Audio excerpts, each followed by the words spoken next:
Hello again to another episode of CVP. Let's jump in.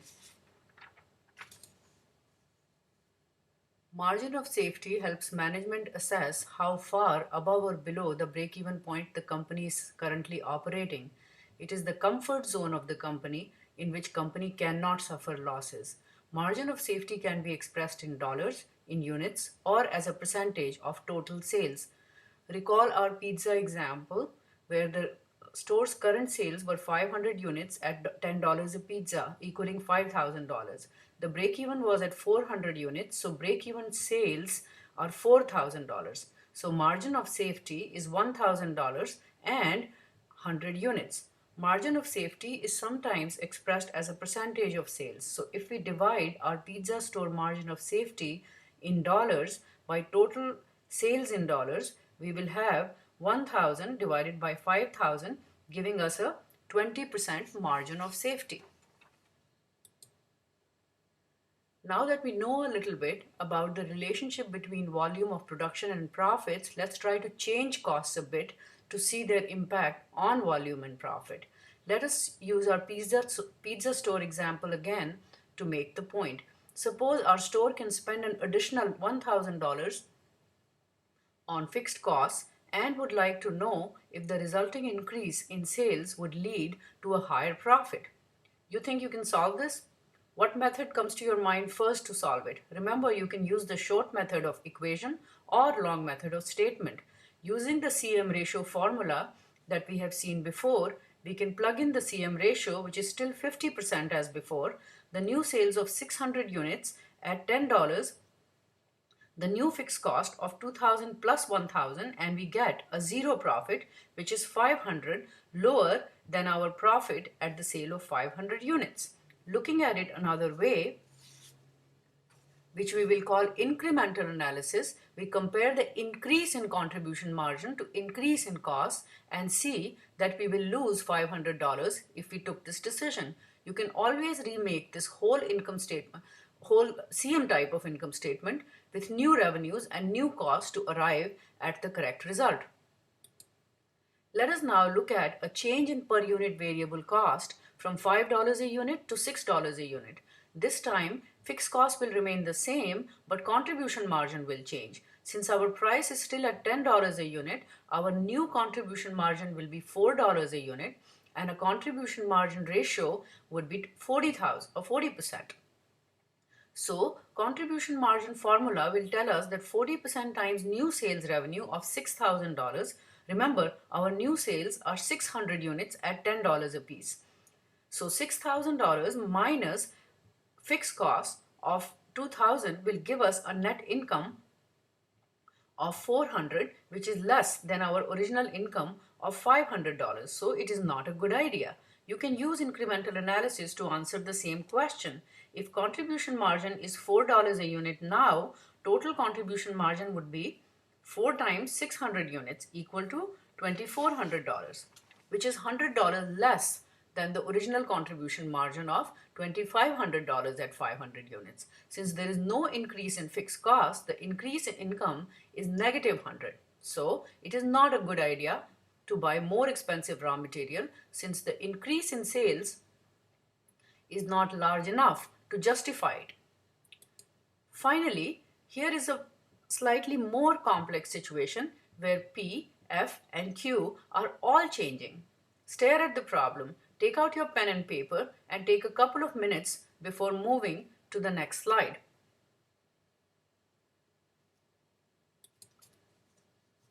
So, if we put up the same formula for easy shortcut calculations first, we figure out the new contribution margin ratio, which changes because price is changing.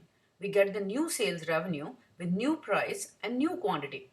Then we change the fixed cost to incorporate the advertisement expenses and to put all three into the formula. We see that the income would be $600 now approximately. You can also see the same result in the income statement.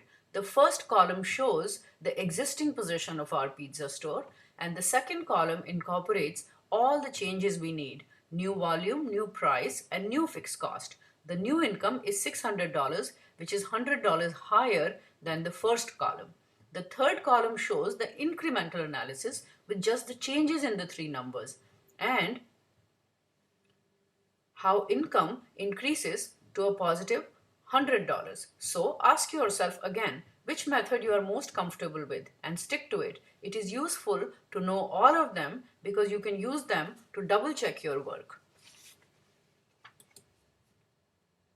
You are probably familiar with some of the assumptions we have made throughout the CVP analysis. First, we assumed that the selling price P is constant and we can sell as many units as we want without the price changing. Second, we assumed that costs can always be grouped as variable or fixed costs, otherwise we will not be able to complete contribution margin analysis. Also, per unit variable cost and total fixed costs remain constant. The third assumption says that there is no change in firm's inventory level. This means that the firm sells whatever it can produce without holding any inventory. The final assumption is about companies that make more than one product. We have not used this one yet, but we will be using it soon. If the company makes different products that sell at different prices and have different contribution margins, then break-even analysis will not be possible. Since we have only one equation, we can solve for only one unknown.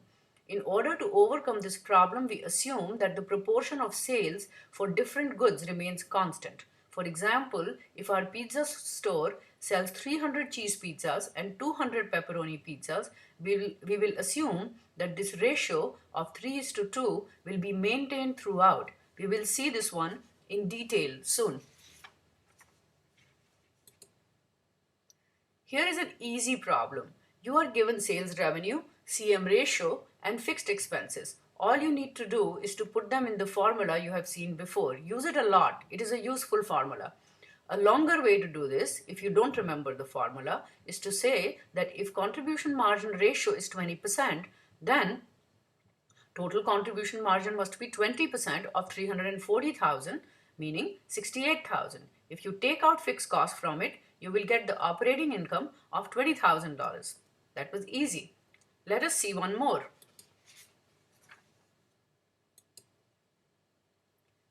In this one, you are given everything except price. So you have to rearrange the equation to solve for P. Our profit formula is sales revenue minus variable cost equal to fixed cost plus target income. So we note that variable cost is not given as a number, just as a percentage of price. So we use 0.75p instead of v in our equation. And we solve for p equal to 4. You can plug in this price and the variable cost, which should be 75% of $4 equal to $3, and check if your answer is correct. So 4 times 50,000 would be revenue and 3 times 50,000 would be variable cost. So we would have 1 times 50,000 of contribution margin. If we take out fixed cost of 40,000, we get net income of 10,000. Good so far? Let's grab a couple of more important concepts as we go. Cost structure of a company refers to the relative proportion of fixed and variable expenses. Some companies have high variable expenses while others have high fixed expenses. The first question is, does it make a difference? And the answer is yes. Remember, two companies with same sales revenue will have different contribution margins if their variable expenses are different. The second question is, which cost structure is better for our company? The one with high fixed cost or the one with low fixed cost? If you have too high a fixed cost and too low a variable cost, your contribution margin will be high and you will make a lot of profit in those years when you sell way beyond break-even point. But in years of low sale, high fixed cost will hurt you because you will have a lot of fixed cost to cover before you will start seeing any profit. Operating leverage is a measure of how sensitive your income is to a percentage change in sales. It is computed by dividing contribution margin by net operating income. Notice that the only difference in top and bottom is fixed cost. Top is operating income minus fixed cost, and the bottom is operating income basically. Operating leverage is usually expressed as a percentage, and it tells us how much the operating income will increase with a given percentage change in sales revenue. So let's go back to our pizza store where sales originally were at 500 units, giving us a contribution margin of $5 a unit at $2,500, and subtracting fixed cost of 2000, we had an income of 500. So contribution margin divided by net operating income is equal to 5. So now, if sales increase by 20%, net operating income should go up by 20%. By 20% times the operating leverage, meaning by 100%. Can we check this? At 6,000 units, contribution margin will be 600 times 5 equaling 3,000. If we subtract fixed cost of 2,000 and you get net income of 1,000, which is 100% higher than 500.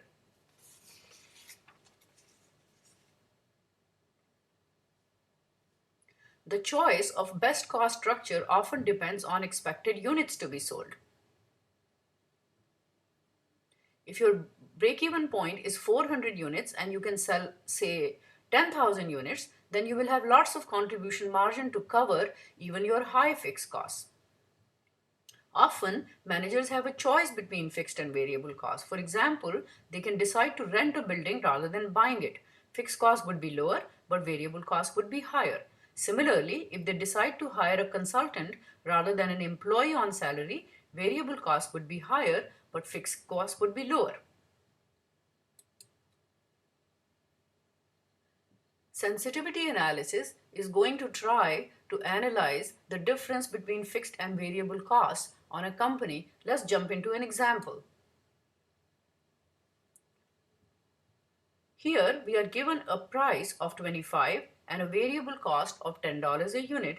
Next, we are given three choices regarding how high we want our fixed cost to be. First option is a fixed cost at its highest. Second has fixed cost a little lower but a little higher variable cost. The third one has no fixed cost but a very high variable cost.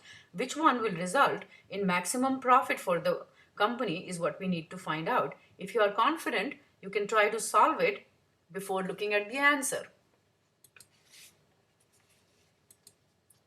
So here are the profit calculations for the three options. In the first one, contribution margin is $15 a unit for 800 units. If we subtract fixed cost, we will get an income of $6,990. In the second option, we pay 10% of selling price. So contribution margin is 25, which is the price minus variable cost of 10 plus 10% of 25, which will be 12.5 total. So now the contribution margin is only 12.5 per unit, 12.5 per unit, I'm sorry. But the fixed costs are lower at 4,000, so the profit is lower at $6,000. In the third option, we pay 20% of the revenue, but there is no fixed cost. 20% of 25 is $5, so contribution margin is 25 minus 10 plus 5 of variable cost, equal to $10 a unit. So the profit has now jumped to $8,000. Now you know which option is best.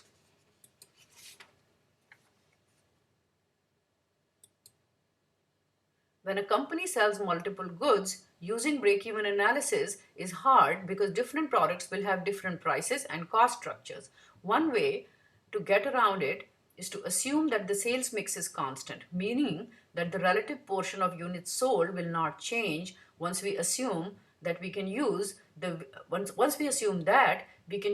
weighted contribution margin to solve for break-even point in companies with multiple goods. We'll try to recall the numbers in our pizza store example and expand it a bit to explain sales mix. Suppose now that our pizza store sells two types of pizzas, cheese pizza and meat pizza.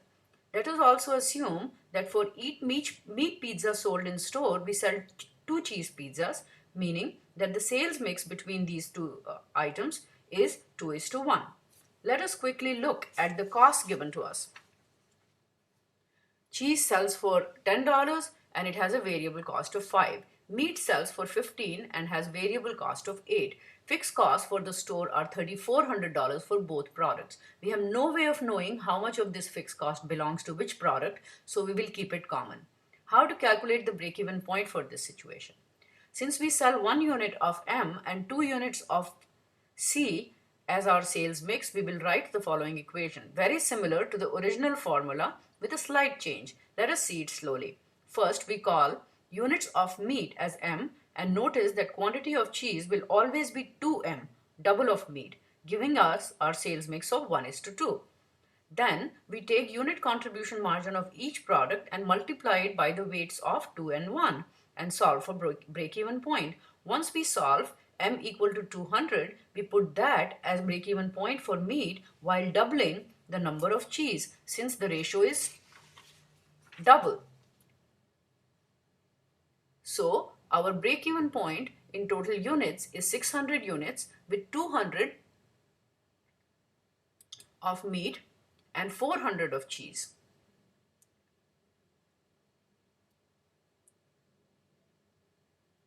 Are you with me so far? Suppose the question wants you to calculate break-even point in sales dollars. One way is to simply multiply the break-even units by price in each product.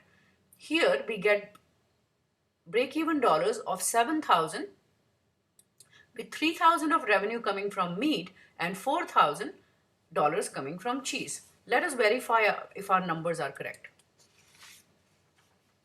Here we have an income statement for our extended pizza store. We sell 400 units of cheese, 200 of meat, and 600 in total.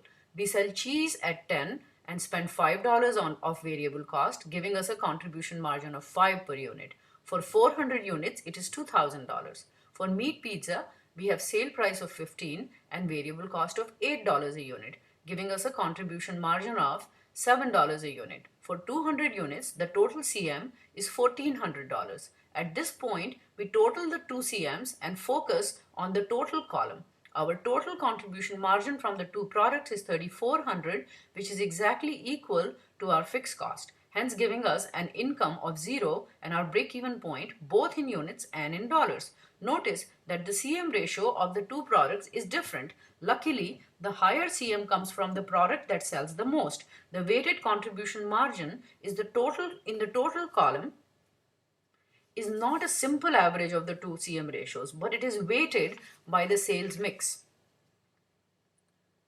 One last question before we go. Suppose our pizza store currently sells 1,500 pizzas. What is their current income? The easiest way to answer that is to make a contribution margin statement. Notice that the sales mix is 2:1. So out of 1,500 units that the store sells, 1,000 come from cheese and 500 come from meat. We must take help from our per unit numbers in the top statement to calculate our revenue and cost. We sell 1,000 units of cheese at $10 and 500 units of meat at $15. VC is $5 a unit for cheese and $8 a unit for meat. Once we get to total contribution margin, we subtract our total fixed cost of $3,400 and we get to a net income of $5,100. Notice that contribution margin ratios in the two statements are the same. Since P and V don't change, contribution margin ratio always remains the same too. Let us quickly look at something that you might have figured out by now, but it is important to mention if you have not. Remember the income statement in financial accounting? We call it income statement of the traditional type.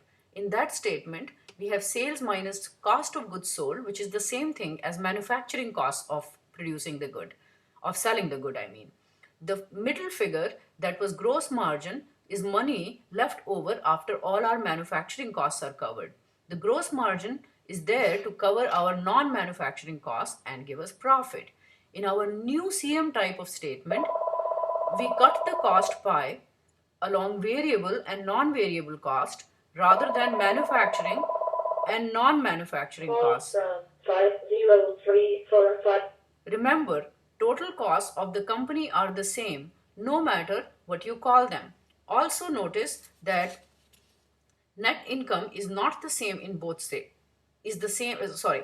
sales revenue and net income are same in both statements. So what do we need to do to convert one type of statement into another? Suppose we are given a traditional statement on the right and we are asked to convert it into contribution margin type statement. All we need is to know which of the manufacturing and non-manufacturing costs are variable and which ones are fixed. Once we know that, we put together all of these numbers and we pool all manufacturing and non-manufacturing costs. Fixed costs, I'm sorry, we put together all the fixed costs and subtract them from contribution margin to get to net income. If your net income number is not coming out to be the same as the first income statement, you must have made a mistake in the calculation. Once again, notice sales revenue and net income are exactly the same. Total costs are $4,500 on both statements. If you are given a contribution margin type statement, you need to know which of the variable and fixed costs are manufacturing and which are not. I think we have achieved a lot. Good luck with CVP problems. Thank you for listening.